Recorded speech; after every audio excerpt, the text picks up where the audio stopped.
Now this goes beyond. Now this goes beyond personal.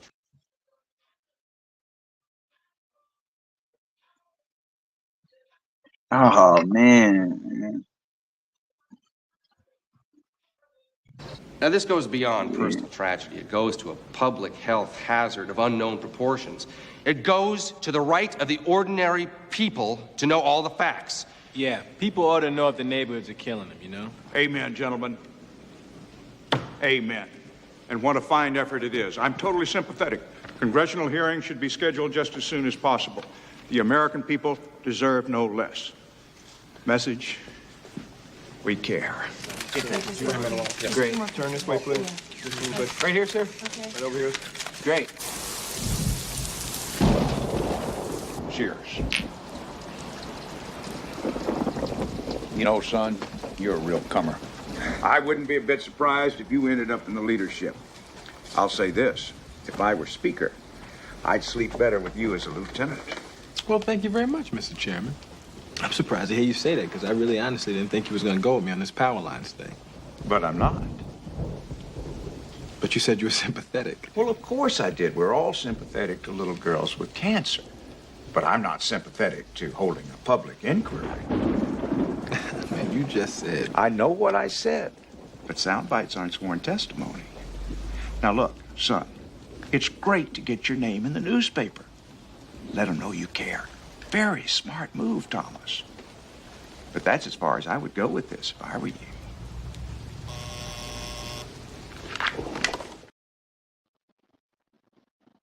It's saying recording error.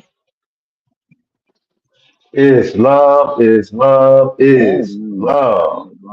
Paradigm shift in the podcast.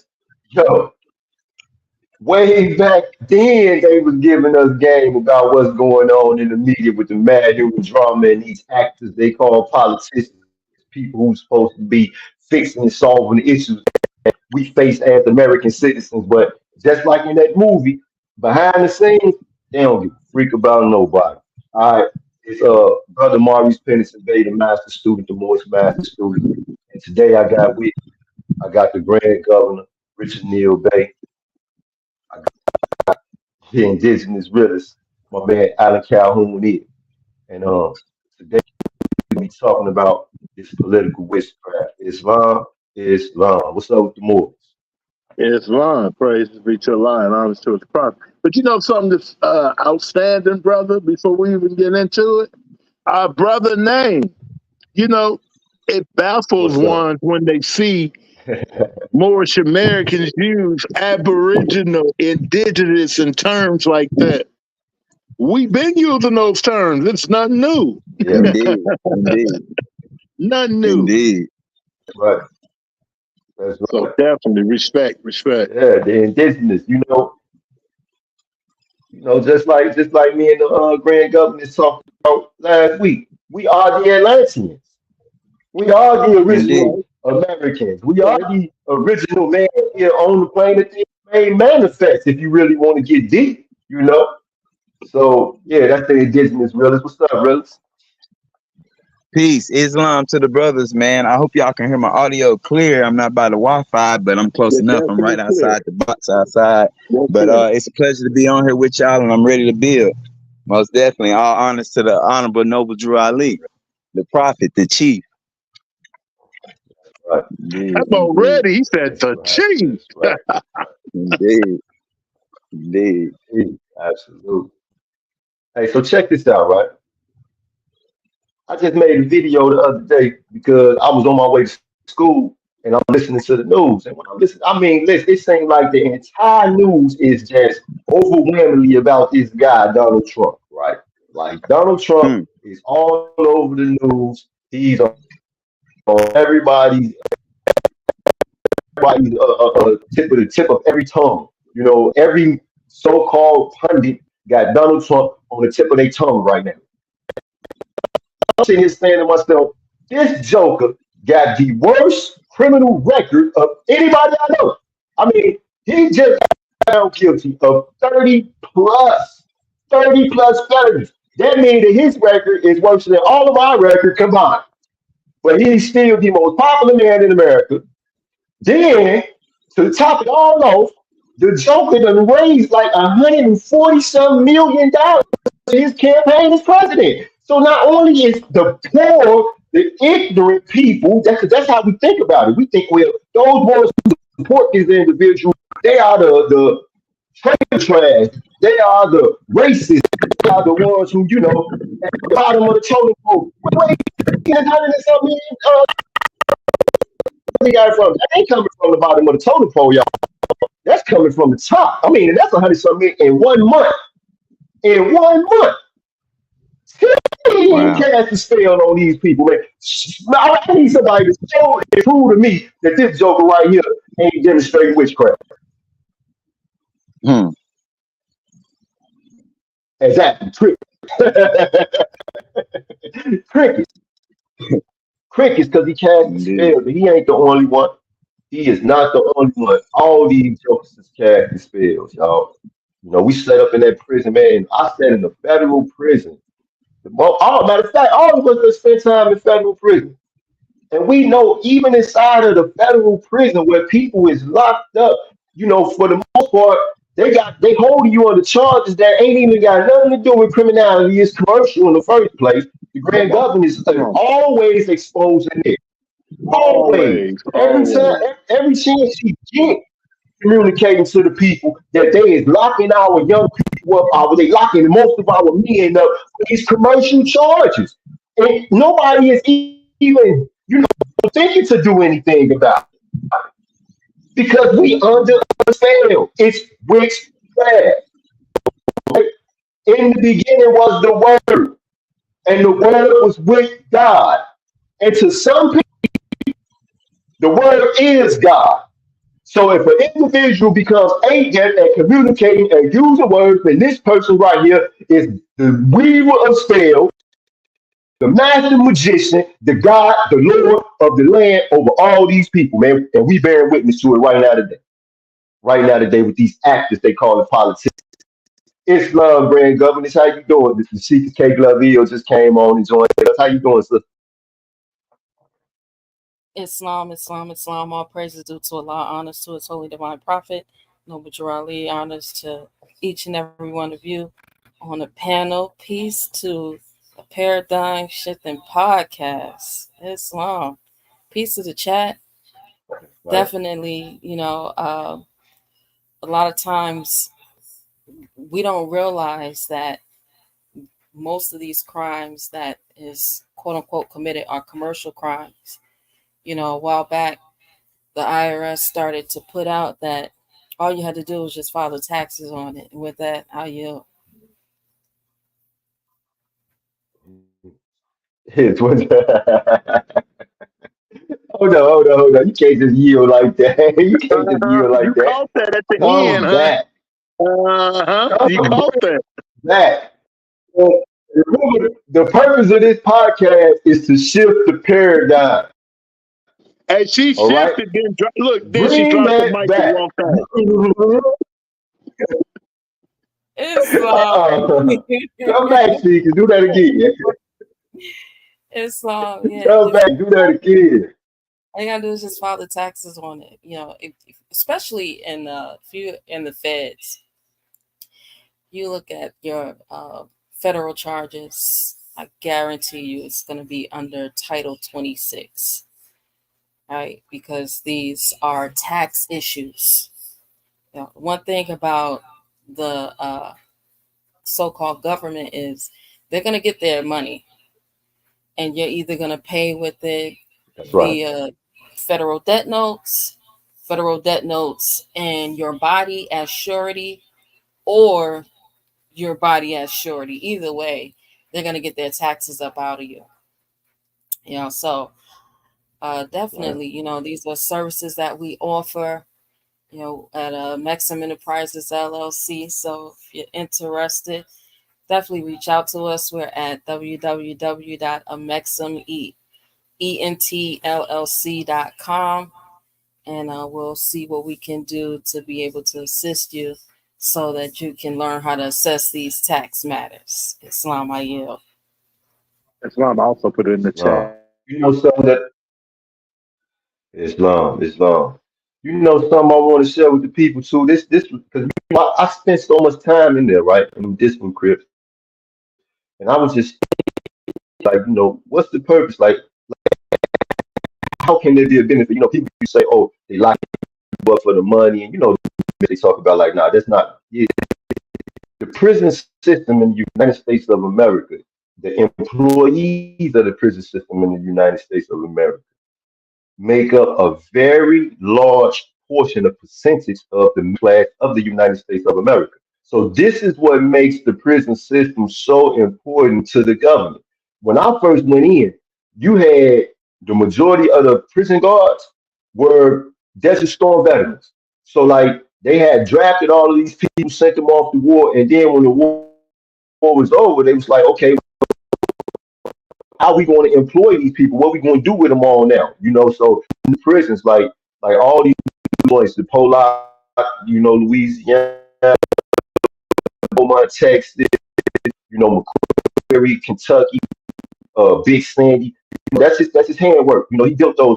Everybody was calling this joke the so-called first black president. That ridiculousness. I mean, he wanted, yeah. You were breaking up. Yeah, okay, but oh yeah, but yeah, I was just talking about this, this prison system making up such a large portion of the middle class employees. This is where they are. This is where they employed at. You got to think everybody who works for the prison system is overpaid. If you're a nurse, if you're a nurse in prison, hardly doing anything.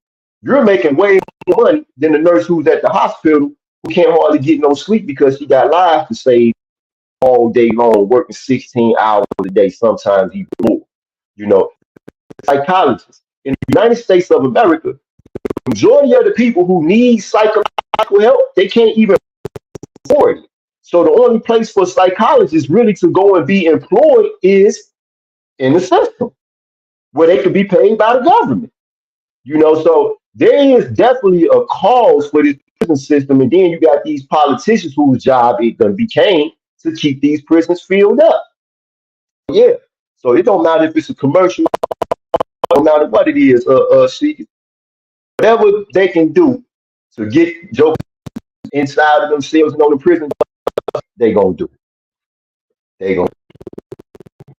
Islam, I agree. Another So thing is with that being the case, the prison, especially the federal prison system, was developed to be able to put those who are still able to be in the labor force to give them jobs. So that's really what the prisons are set up for. The prison really is set up for those who still are able to work. However, they commit what they consider to be, vice, commercial crimes, to be able to put them in a location where they can pay them pennies on a dollar and put them to work.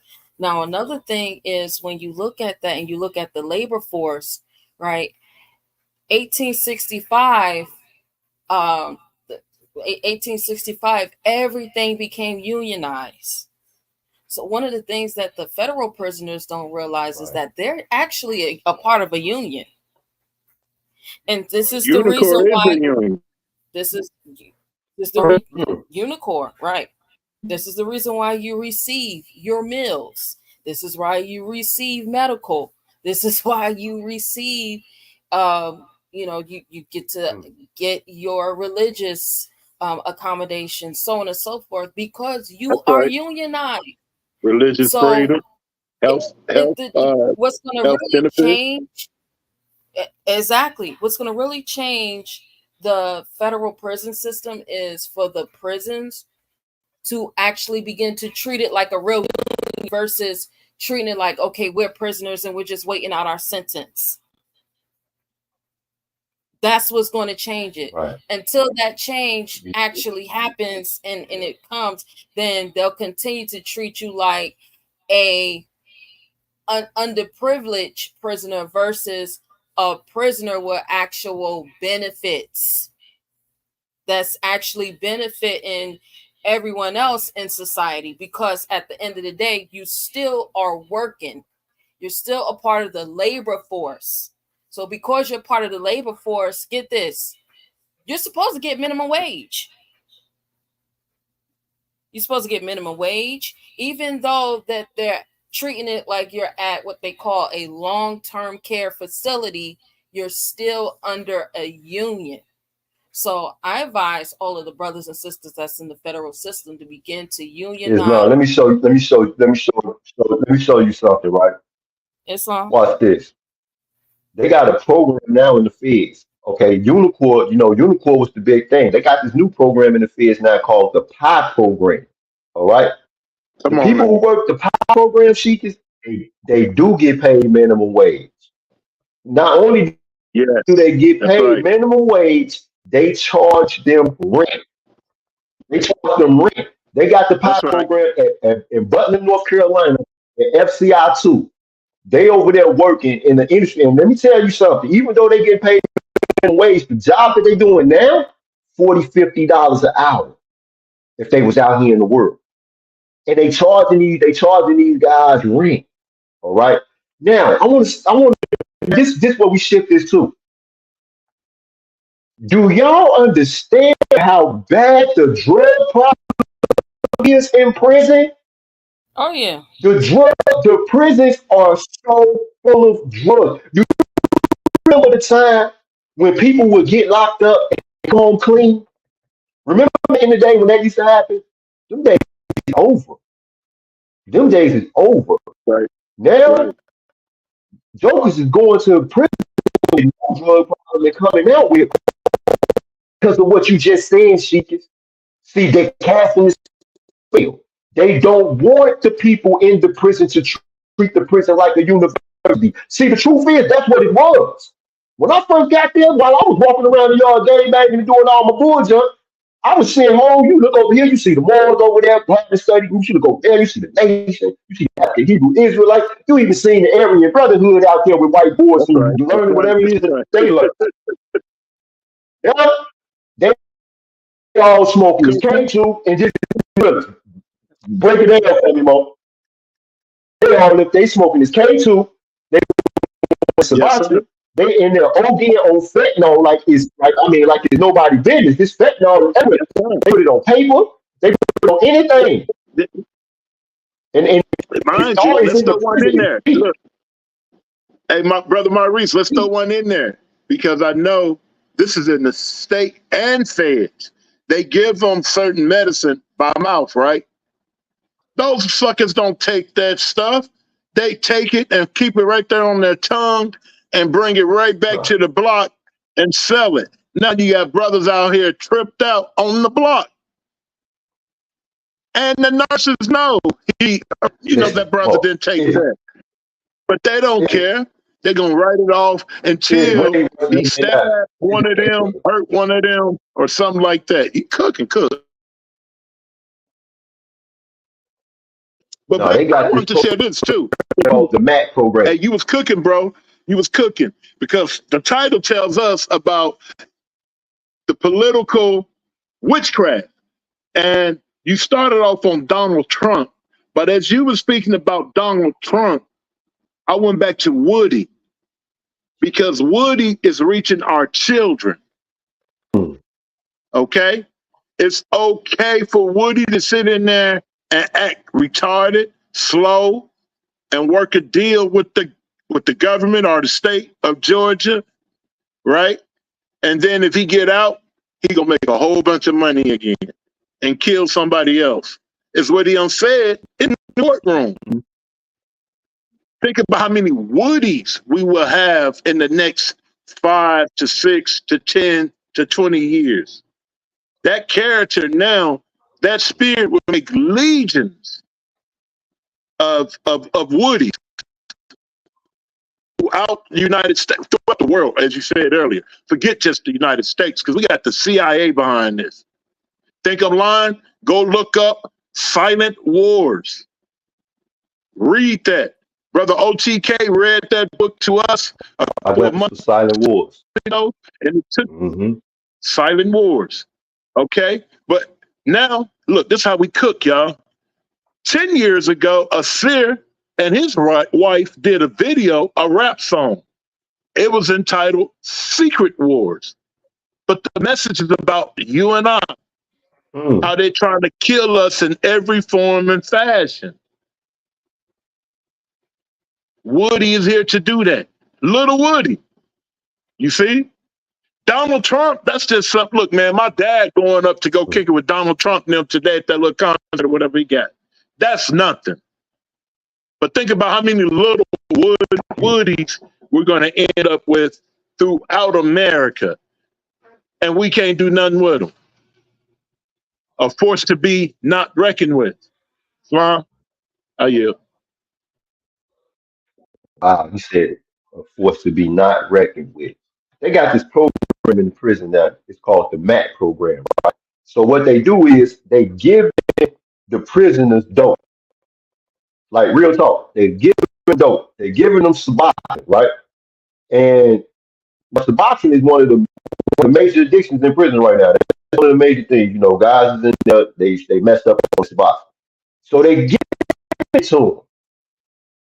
Then they give them the strips for 7 days. After they give them the strips, they shoot the glob with Suboxone inside the glob. This glob lasts a month. It releases a small portion of the dope every day so it can get these guys supposedly through the month. It's so bad that guys is squeezing the dope back out. I'm talking about it got blood and all this stuff and selling it. And people is buying it. And they using it and reusing it.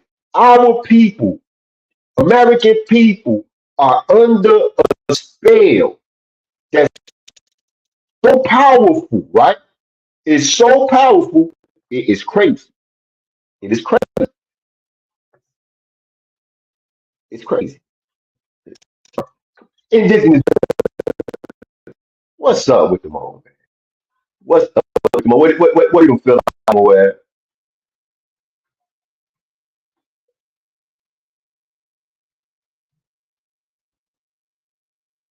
I don't know what that Mo got going on. He ain't even here. Okay. I want to share some with people, right? I read this book called Chasing the Scream. And Chasing the Scream, you hip to it, Mo? Chasing the Scream is about the war on drugs, about how it started and where it's at today. And I found this interview by the author. So I want to share this clip with it. I want to share this clip with the people. Check The most this out, influential y'all. man no one's ever heard of is a guy called Harry Anslinger. He took over the Department of Prohibition just as alcohol prohibition is ending. He was a government bureaucrat. And he's got this big department full of corrupt agents with nothing really to do. And he invented the modern drug war to keep this department in business. And he was really driven by two really strong hatreds, a hatred of addicts and a hatred of African Americans. And the story you referred to is a story right from his start. When he's 10, or I think it might be 11, he grew up in a place called Altoona in Pennsylvania, rural Pennsylvania, and when drugs were legal. And near where he lived, there was a farmer whose wife was an addict. And one day he went there, and the wife was in a state of distress. She was screaming, and the farmer said, take the horse and cart, go as quick as you can to the pharmacy, buy her some opiates. So he didn't really understand what that meant, but he goes there as quick as he can. He goes in, he buys it, he comes back, he gives it to the wife, he gives the drugs to the wife, she takes them, she recovers. But he remembered this as a profoundly traumatic experience. And I think in a way he was like chasing that scream across the world. He was determined from that point on to physically eradicate these drugs from the world. The tragedy of Harry Anslinger is he created a lot more screams in his turn. Okay, I want to keep talking about him, but I just want to pick up on something you just said. Before, the turn of the century, turn of the 20th century, drugs are flowing freely. There's no rules, there's no war on drugs, there's no laws about them. They're just flowing freely. It's really hard to reconstruct if you want. Y'all see this? He's driven by two hatreds. A hatred of the drug, but the biggest hatred, y'all, and he found more about it in the book, was his hatred of the so-called African American, the Asiatics in America. It was so bad that this actually testified to the UN. Listen to some of his testimony. Y'all go look it up. Y'all seen this now. I'll play the clip again before the end of the podcast. Go check this joke out. He testified to the UN that the drugs was making the European woman fall in love with the Asiatic man. It was the drugs now. It didn't have nothing to do with the man. It had nothing to do with, her fantasy or what the movie said back in the day, jungle fever. It had nothing to do with that. It was the drugs. And then he was talking about how the drug made the Asiatic man. He was talking about cocaine. They had cocaine in the so-called European only water fountains. And they said that we was drinking the cocaine and the drugs couldn't stop us. Back to the UN, it turned the whole entire world drugs because drugs they weren't illegal. You could go right and get you some OT. You could go and it was all free. And when it was free, here's the catch. They didn't have a drug problem. There wasn't a substance abuse issue in the country when the drug wasn't illegal. And the key thing was this guy was hired to investigate the doctors and to make sure that the doctors were prescribing medicine properly and wasn't prescribing medicine for money. So he realized because he only had like 2 or 3 employees. And this was the start of the federal drug agency. He realized that he wasn't going to be able to keep his job unless he could figure out a way to convince the rest of the country that they needed more drug enforcement to happen in the country. So he actually created the war on drugs when there was no drug problem, when drugs was not doing anything to hurt the society so far as society's concerned. It was nothing like it is today. Nothing like it is today. And then the crazy thing, I'm going to play another clip for y'all, right? The craziest thing was the first person who this Joker went after was Billy. Check this out, y'all. So let me bring Anslinger into this because what evidence did he have then that drug use is going to cause social problems? You say before this there wasn't really a lot of evidence of that on the ground. It's such an important question because actually, if you'd said to me why were drugs banned, right? I would have assumed it would be because it caused social problems, because they were worried that kids would use drugs or they're worried about addiction. Actually, that's a really minor part of the debate. When I went and looked through his archives and read everything from the time that I could find from the time, it was overwhelmingly a completely different cause that we don't think about now, although it's still very relevant to the drug war. It was founded in a race panic. Harry Anslinger and a huge number of people at the time were convinced African Americans and Chinese Americans were using drugs, forgetting their place and attacking white people. You read the stuff at the time and it is shocking. The official statements like, the cocaine N-word sure is hard to kill. This belief, of course we know that African Americans were angry because they were being treated appallingly. And the way I tell the story in the book mainly is through the story of how Harry Anslinger stalked and helped to kill Billie Holiday. Story that blew me away when I found out, and I went and interviewed a lot of her friends and tracked down whoever I could find. That in 1939, Billie Holiday stands on stage in New York City and she sings the song Strange Fruit, which a lot of people watching will know is a song against lynching. Her goddaughter Lorraine Feather said to me, you've got to understand how shocking it is to have an African-American woman standing up in front of a white audience singing a song about lynching. Billie Holiday wasn't even allowed to walk through the front door of that hotel. She had to go through the service elevator. And that night, according to her biographer Julia Blackburn, Harry Anslinger's agents say to Billie Holiday, stop singing this song. Go ahead. Because she was on drugs, right? She was a heroin addict. She had grown up in Baltimore when it was a segregated city and she wasn't allowed in a lot of places. And she had promised herself she was never going to bow her head to any white man. And the Federal Bureau of Narcotics is very interesting. Around the time that Harry Anslinger finds out Billie Holiday is a heroin addict, he finds out Judy Garland is a heroin addict, Dorothy from The Wizard of Oz. He tells her to take slightly longer vacations and tells her she's going to be fine. Billie Holiday gets treated very differently. Harry Anslinger hated employing African Americans, but you couldn't really send a white guy into Harlem to stalk Billie Holiday. It'd be kind of obvious. So he employs an African American agent called Jimmy Fletcher, who follows her around for 2 years, stalks her everywhere. Actually, Billie Holiday was so amazing, he fell in love with her. And his whole life, he felt ashamed of what he did. He busts her. She's put on trial. She said the trial was called the United States versus Billie Holiday, and that's how it felt. She's sent to prison.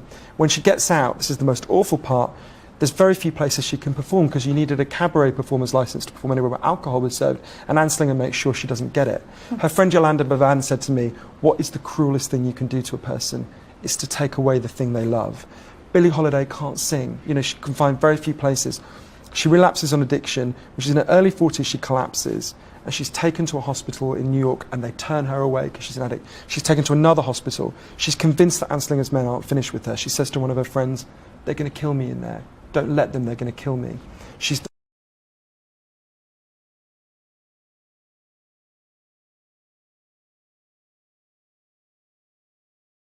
They're gonna kill me in there. Don't let them in. They're gonna kill me.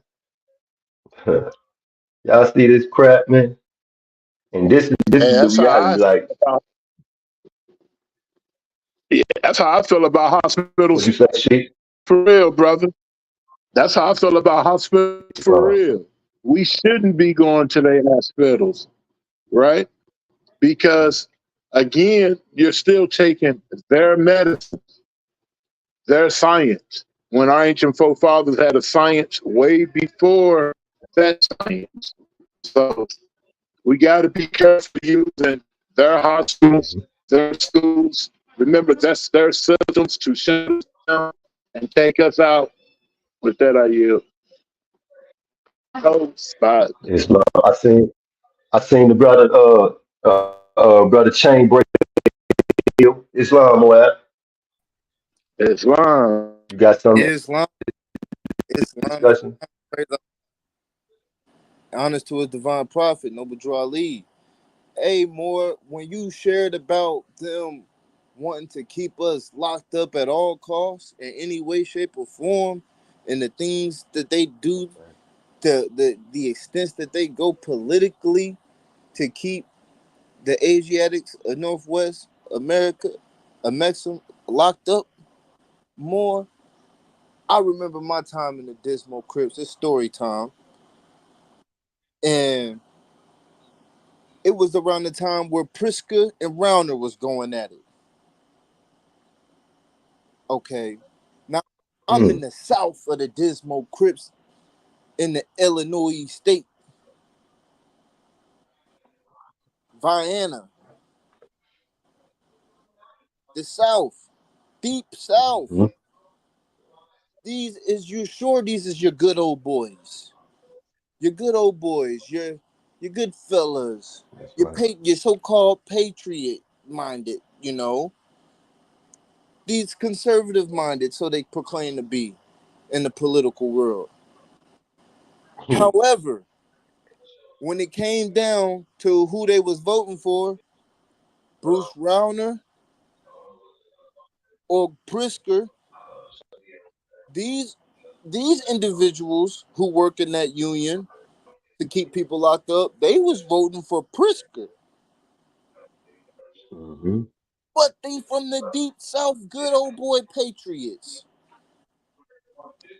But they from the deep south, good old boy conservative patriots. But you vote for Prisker over a Rauner.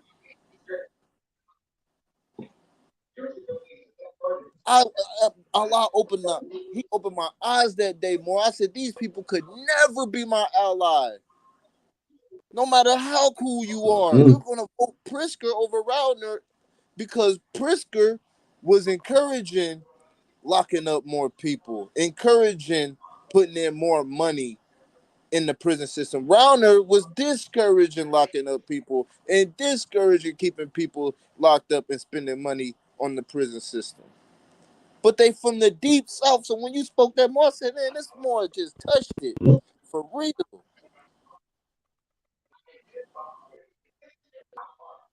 Let me tell you Chain something breaker out. about the middle class. All right.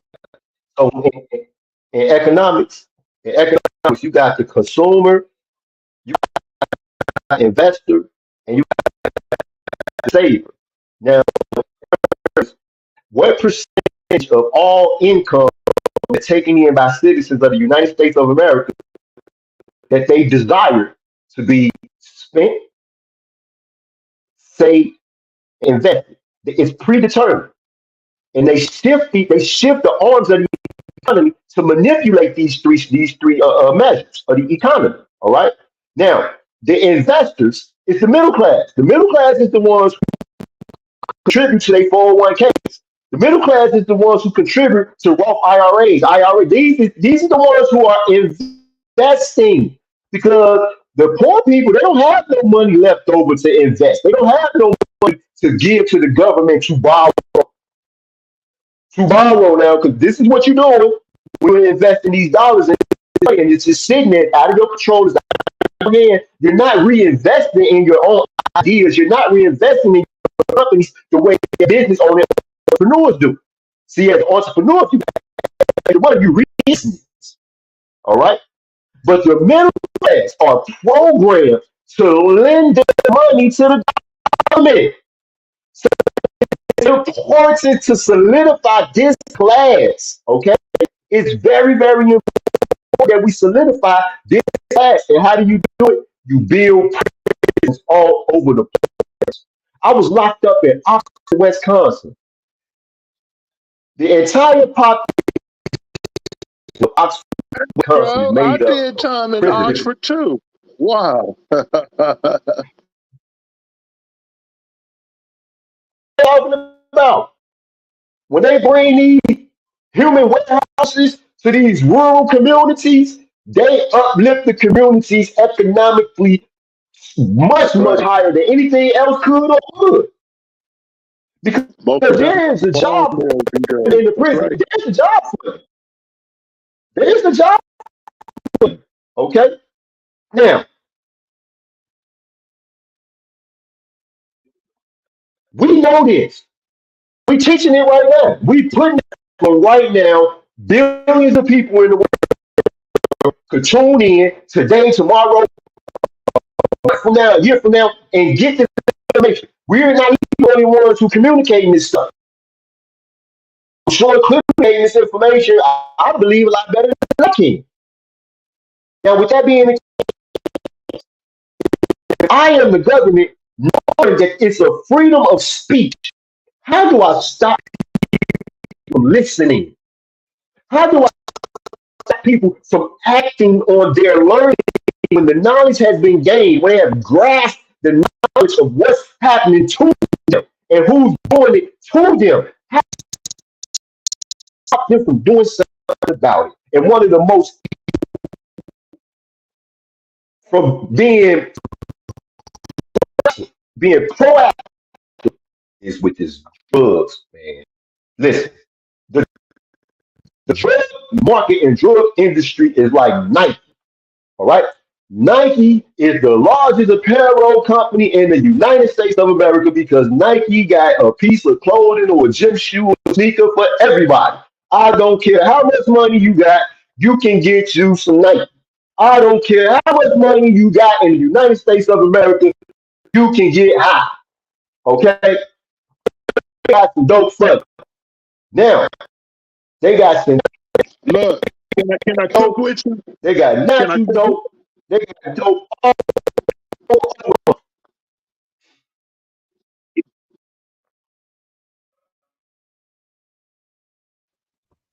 Let me cook with you. Islamo, you might want to adjust your speed because you was breaking up real bad. So you might need to lower your speed um because you were breaking up real bad. And while you work on that, Okay, it's I want to share with you though. You're hitting right here at home today. I was just talking to a brother. He was on the run. I'll just keep it real. He was on the run. He's like an older brother to myself. Put it this way, he's 63 years of age. Okay, but all my life he's been in prison. He come home. He stay out about 2 or 3 years. I think this has been the longest he's been out, and that's 4 years. But anyway, his mother, who was like 80 some years of age, said, "You know what? I'm glad he's locked up." He broke his mom's heart, brothers and sisters, right? What are you talking about, Arnell Bay? He told his mother the truth. He said, every time I'm in prison, I get more this and that than I get out here. Whatever the drug is he was doing. Okay? So since 88 Yeah. to 2024, this brother has been in and out of prison. all state prison. And he said there's a high in there he would never, ever get out here in the world. Okay? But for him to tell this 80-some-year-old woman, his mother, who's been riding it out with him for 30, 40 years, at the end of the fight, you going to tell her, you're a dope. She thought that you was safe put up. You see? Not knowing that those brothers in there, just, they tweaked out. You know, you don't walk around and you don't see a brother here. Oh, that's a bay. Oh, that's an eel. That brother out in the clouds. He doped up. Or he, you know what I'm saying? I'm saying this because a lot of people think just because you're in prison, you are safe. Yes, absolutely. You are not safe. If you want a woman, you can have a woman. It's going to cost you. If you want whatever your drug might be, you can have it, but it's going to cost you. And they know it's going to cost you. Again, silent wars, secret wars, the CIA, FBI, DEA have been planning and planning for many years, and the game is against us.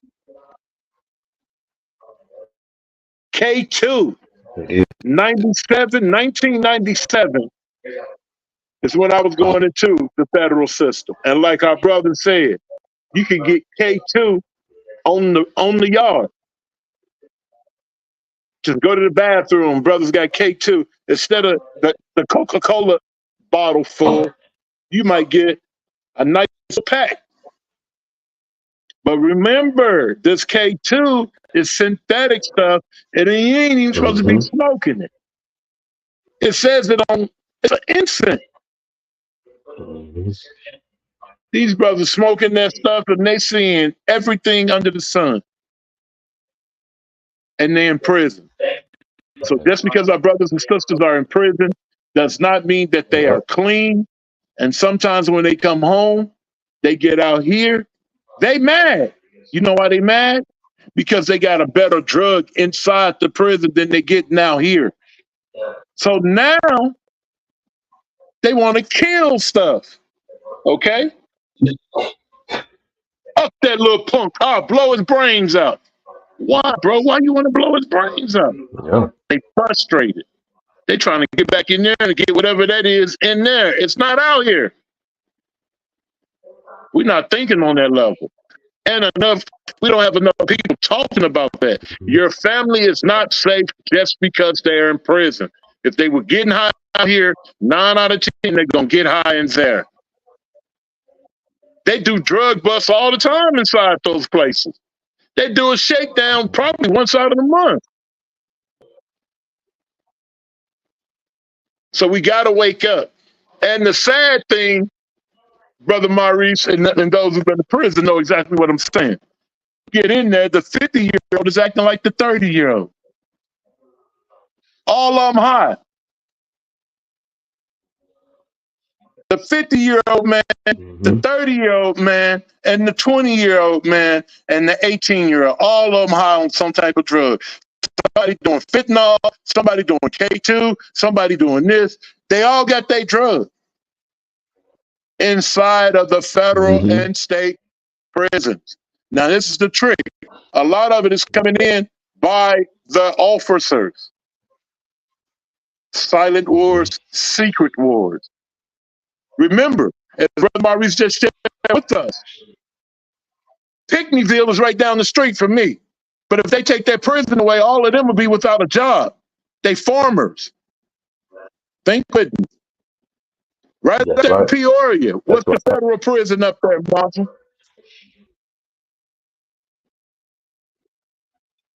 Peoria. Pekin, Illinois. If they take that prison away and the Caterpillar, it ain't too much time for our people to come up there and work for it. See what I'm saying? So we got to start thinking like this, man. Wherever these little small towns be, Pickneyville, Pekin, Menard is its own township. Nothing but a prison. Probably got Mhm. outside of the town, you probably have like 1,000, 2,000 citizens. Hospital, etc. As my wife was sharing the other day, that's where the mo was at. You see? But it's loaded with drugs inside of those places. I've been in there. You can be on the hill. The hill's the medium. There's no lifers on the hill. Man, they getting high in there. I had to beat a couple brothers up because they came to me the wrong way. See what I'm saying? You don't know if you might have to harm somebody where you go to say, or you might get some more time because they high. I've been through that. They tripping up their mind and think you somebody that you're not inside the prison. Are you? Islam, praise Allah. That Dismo crib, it might be a medium, but it could get tight for you real quick. That's right. Oh yeah, I forgot you was in Menard. Yeah, you know, you was on the hill and that's behind the wall, right? Islam, and that segregation. Listen, I did days. listen, I did days. listen. When The K2 I was did so days. bad in the prison, y'all.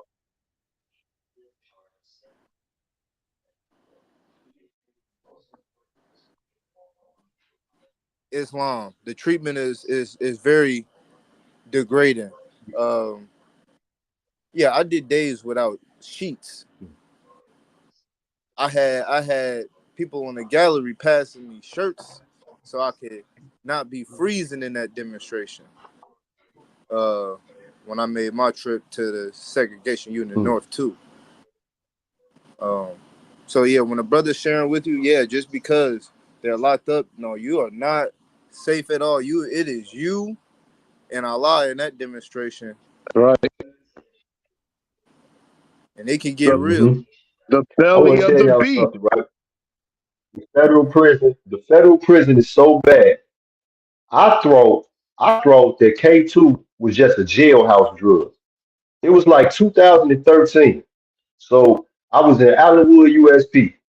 It was it was a whole lot of Moors in the unit. So I had like the assistant grand chief and the chairman was like right next door. Then the whole Vanguard staff. It was just a lot of Moors. So I come out my cell and I see the chairman like pushing the door, his cell like pushing it closed. And I can see somebody on the inside pushing from the inside.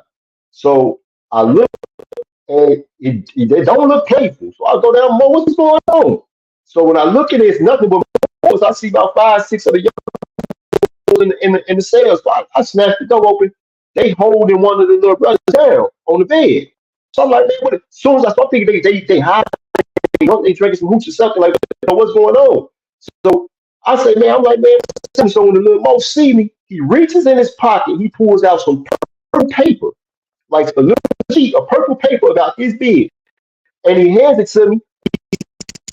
Saying he's smoking dick, and I'm like, y'all smoke some doggone paper. I walked out. I was convinced that they was trying to play some type of joke on me. And then after a while, I realized that people were smoking this paper, but it wasn't that. They smoking the paper. And the next thing you know, progressively, it just got terrible. I see guys jumping. That's right. Even over the tier. I see guys running down the unit with clothes on. You see guys, that's coming out. They recognize they selling. They go to the wrong unit. I was in Phoenix, Arizona, in a medium, and one guy had an episode on the yard. The European guy had an episode on the yard, and that down there, her name was Tracy. She had everybody call her by her first name. She decided she didn't want no K2 on her yard. And when I tell you that ain't no K2 on that yard, you could not get it in. I don't care what you try. You're not getting it in. And if you get suspected of trying to get it in, you go into the shoe and the joke ain't gonna never see you no more. Okay? Just like that, she had one episode, she the problem. And And they seem like they can't get it right. But the reality is, they don't want to get it right. Because I'm going to show you from that time in 2013 until now, you go inside of the prison, the more you be deep. When I was at, I had 150 something registered members of the Moorish Science Temple of America on that yard. Okay? I get to other yards. Listen, members is joining the temple. They joining the temple. They looking for help. They come to the temple like it's a rehab. They trying to get this substance abuse issue solved. And the master teacher out of the prison that can come to you and sit you down and and teach you about what to do when you get out of prison. They have found an escape, a coping mechanism in these synthetic drugs. So now they're not concerned anymore with passing on knowledge for the sake of passing on knowledge. They in the crowd like the governor just said. So what we dealing with is accidental. Think about this: the United States of America. If you turn on any news channel, I don't care what news channel, what you listening to, they're going to talk about their competition with China. They're going to talk about where China is ranking and where, man, China might do this or China might do that. Is China going back Russia? Is China going back Ukraine? Is China going, one day come against the United States of America? When in reality, China and the United States of America are so linked and tied and married economically that they could never go to war with one another. All right, the two entities cannot exist with each other. So let's just bust that. That's right. Just spell that more later on the podcast, because we don't have to get into this real relationship between the United States of America and China and this mad human drama, this movie that they keep on putting on these CNN, Fox News, and all. And let me tell y'all something. Don't just think that CNN is competing with Fox News. Fox News is only competing with CNN. No, they competing with FX. Okay, so whoever can put the most excitement, whoever can put the most compelling story on television is the people who get the viewers. That's why they putting this mad human drama on your TV screen, and they putting indoctrinating you and got you thinking that they actually doing some work when they not. All right, so we can put that out there like that. But why America is talking all this about China? How come these all in that sense America is flooding you? China is flooding the United States of America with fentanyl K2. That should be an act of war. That should be an act of war. They talk about all the time the opioid epidemic in this country. Okay, well, the opioid epidemic is being fed, and the major opioid is being furnished by China. And China don't have a fentanyl problem. That's right. They have an opioid epidemic in their country. 2 billion plus. Other people on the planet live in China and they don't have a fentanyl problem. Fentanyl is being produced in the laboratory right there. How is that not an act of war? This okay too, they got our hallucinate, running around, they drilling with trucks. And they drilling, they got these big old guns. And they're killing one another. They hide the fight. They hide the fight.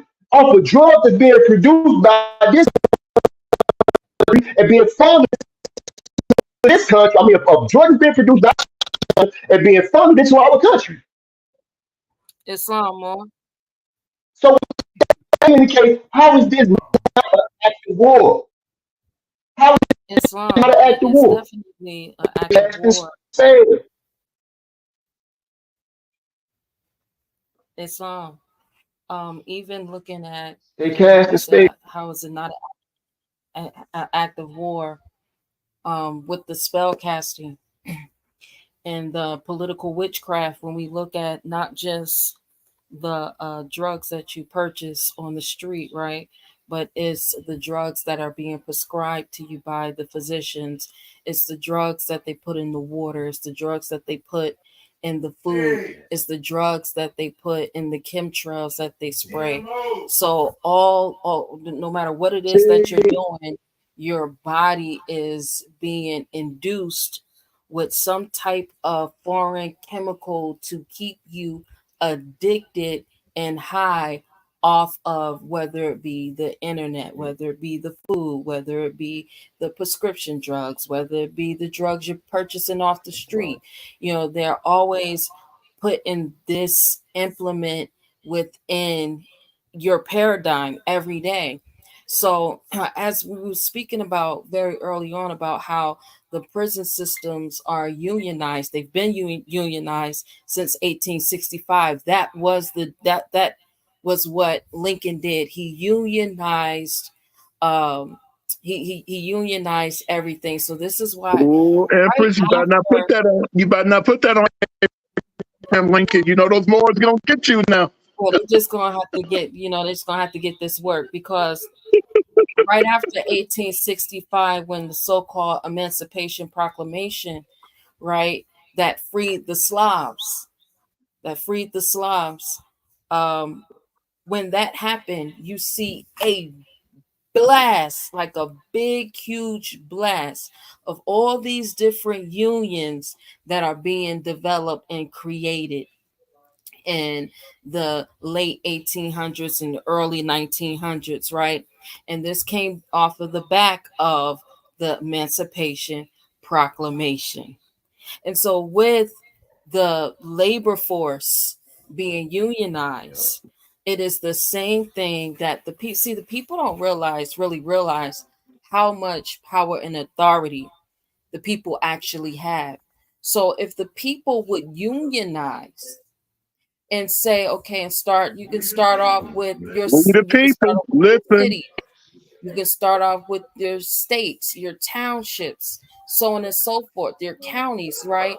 And you begin to unionize, not to go and you hold up picket sticks, but to actually say enough is enough. That's We, right. the people, we don't want this. We want clean air. That's right. We want water that is not being induced with you. Do y'all understand how much water through the city that you're actually paying for? You're paying the city And for we don't water, use it. and That's the right. water is full of methamphetamine. Cheeks. The water is full of Percocets. Cheeks. The water is full of, y'all don't believe it enough. The water is full of feces. And this is what you're paying for. You're paying to be introduced to all of these harmful chemicals. So it's going to take the people to say, look, enough is enough. We want clean air. We want better filtered water. Just think about how many people down in Jackson, Mississippi. In 2024, they got a water issue.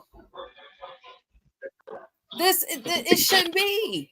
What are you paying a water bill for? No. When it don't take that much to filter out and clean up the water. What are you paying local taxes That's for? right. So the people have to hold these people accountable. If you're going to have these representatives, going to have these people in leadership, you have to begin to hold them accountable for what they do. You have to unionize. If anybody is looking to learn how to start their own union, reach out to us, Maxim Enterprises LLC, and we'll be able to assist you with that idea.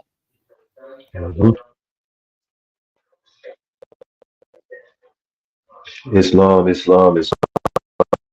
There's no bullets up. That's the thing. And like the thing that's preventing the people from coming together. The enemy is crafty. The enemy is crafty. So they not just throwing one direction at us. They throwing a multitude. Like they got a distraction. They got all type of spells. They got they casting spells on us to make us sleep. They casting spells on us to make us where we can't sleep. They got us exhausted.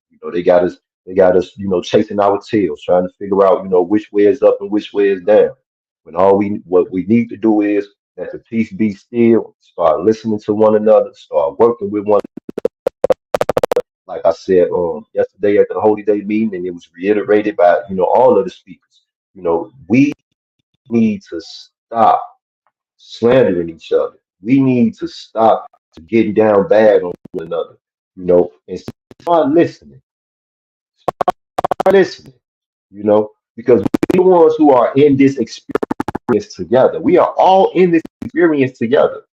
If you're not right now suffering from some form of substance abuse problem, then somebody close to you is suffering from some form of substance abuse problem. If you're not right now suffering because you can't, and you're probably money that you could be saving or investing is probably being given to somebody close to you because they can't help themselves. So now you have to help them.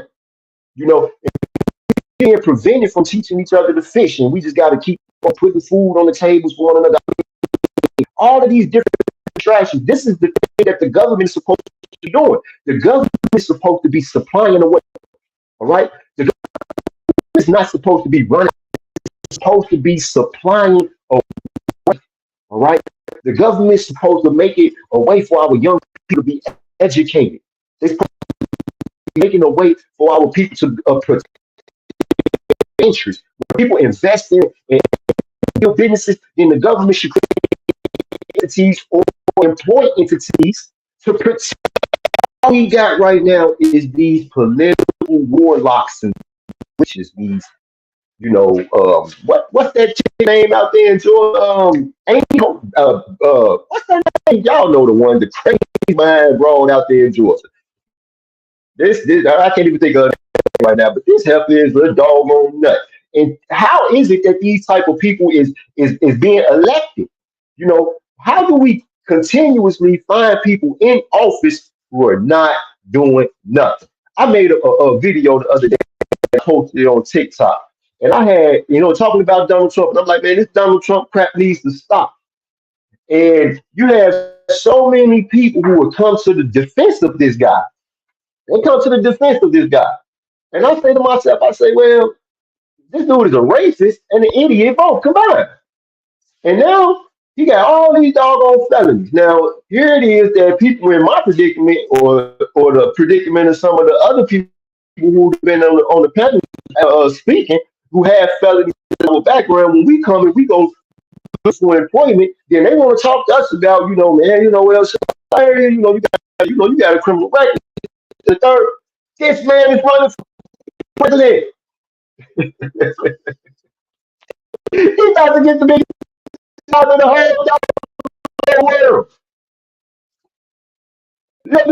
Do we understand? Plus, we give them all type of entertainment benefits, and they have a free cost of living. Now, if we took out the money and just calculated the free cost of living, I don't think that people really understand what it means to give somebody a free cost of living. That means the children don't have to pay to go to school.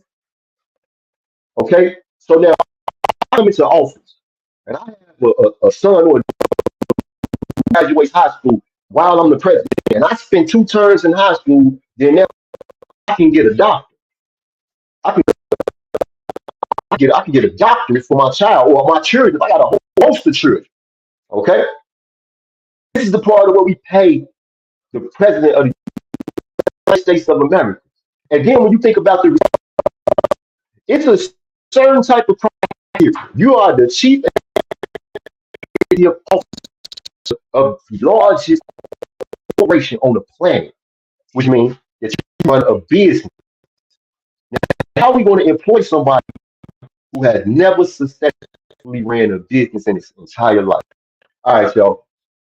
We're going to come to the end of this episode of Paradigm Shift Podcast, because I know and understand being a student of psychology, our attention span is topic for next week. And I'm going to ask the same words. And I'm going to ask, anybody who got something to share, this out. That's what it's about. It's about getting the information out. So I'm going to ask that the more come back. You got something to say, Grant Governor?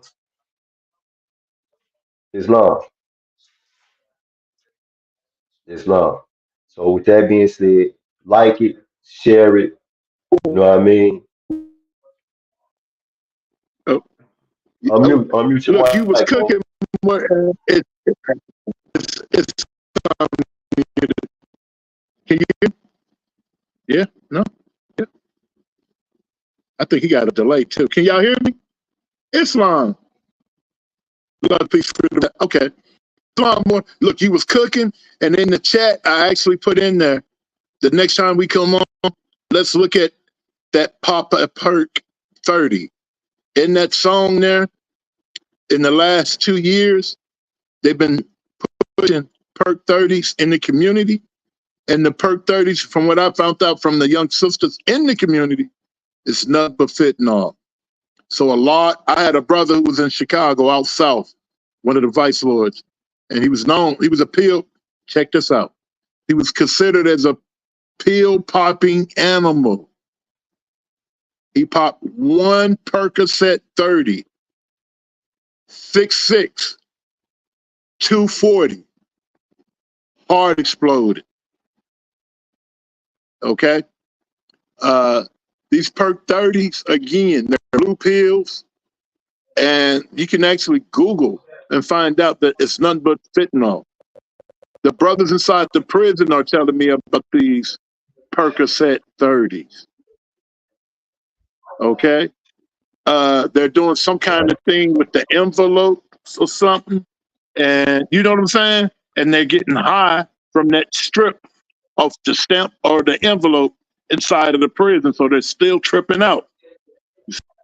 So we need to hit these issues, because you're thinking of just because the brother's been gone 6, 8, 10, 20 years that he or she is clean, not knowing that they loaded with all kind of fentanyl and all kind of other prescribed medicine.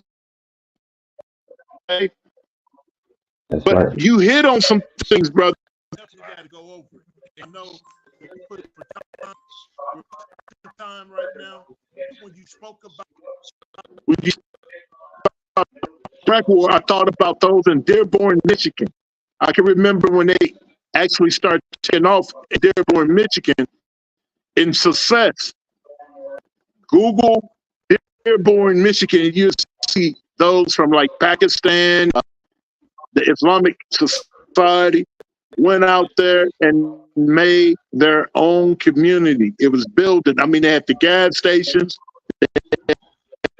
you know, et cetera, et cetera. But guess what they did to their children? Talking about the government. And this is what they were saying when I was a boy. They killing them with prescribed pills. Grandma's pills, Big Mama's pills. And now they mix that with fentanyl or other synthetic drugs. With, so they got our people on fentanyl, meth. They got our brothers in the Islamic Society, and etc. on pills, right? For every nationality, they got something for he or she. So we got to speak out against it, because it's really hitting our children. They focusing on our babies, the 3, the 4, the 5, the 6, the 7, the 8, the 9, the young. As a matter of fact, you know what, Sheik? Part about it, Grand Sheik. This subject right here, this topic, we're gonna wait till next Saturday to revisit this. Right? We're gonna come back this week. We're gonna do a bonus episode to continue this one right here. And we're gonna talk about what's in some of these drugs. We're gonna talk about the side long-term effects, because there are long-term to using these drugs, you know. And I want to get that out there for the people. So like it, share it. You know what I'm saying? I say like it, share it, share it with your people, man. Let your people, you know, try to shift their paradigm. We need to change the way we think. Peace and love. It was an honor to be here. Peace and love. Peace and love.